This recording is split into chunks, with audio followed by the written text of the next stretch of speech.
નવતત્વ અને અષ્ટકર્મની ઓળખાણ કરાવે છે જ્ઞાનશાળા. શું કરવા યોગ્ય છે અને શું ગ્રહણ કરવા યોગ્ય છે એ બતાવે છે જ્ઞાનશાળા. અજ્ઞામાંથી શુજ્ઞ, શુજ્ઞમાંથી સંત અને સંતમાંથી સિદ્ધ બનાવે છે જ્ઞાનશાળા.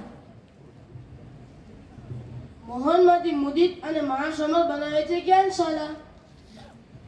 જિનશાસનની સફળ કરાવે છે જ્ઞાનશાળા.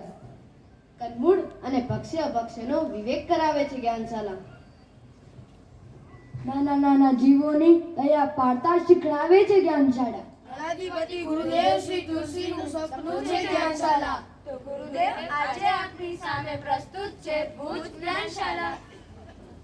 બર્થડે પાર્ટી કે નામકરણ હોય તે એક ઘરનો પ્રસંગ, લગ્ન હોય તો બે પરિવારનો પ્રસંગ, ભુજ કોઈ ચાતુર્માસ અર્થે સંતો પધારતા હોય તો ભુજ સંઘનો પ્રસંગ.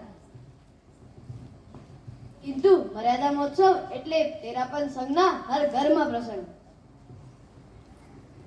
અને આ 161મો મર્યાદા મહોત્સવ ગુજરાતમાં પ્રથમ વખત, કચ્છમાં પ્રથમ વખત અને ભુજમાં પણ પ્રથમ જ વખત થવા જઈ રહ્યો છે.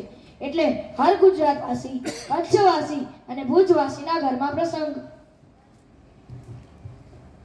માટે જ ગુરુદેવ રસ્તાના વિહારમાં સુરતવાસી પણ દેખાય છે અને વડોદરાવાસી પણ દેખાય છે. અમદાવાદવાસી પણ દેખાય છે, ગાંધીધામવાસીઓ પણ. અને અમારું કચ્છ અને ભુજ તો ચોમે છવાયેલું છે. સભાએ દર્શન કર્યા, યુવક પરિષદે વ્યવસ્થા કરી, મહિલા મંડળે ગોત્રીની સેવા કરી, કન્યા મંડળે વિહાર સેવા કરી. તો આ જ્ઞાનશાળા કેમ રહી જાય? જ્ઞાનશાળા પણ ઉત્સુક છે ગુરુદેવને ભુજ લઈ જવા. તો ગુરુદેવ આજે આપની સમક્ષ પ્રસ્તુત છે ભુજ જ્ઞાનશાળા. ગુરુ ચરણોમાં અનંત ભક્તિ સૌ ઉપસ્થિત છે.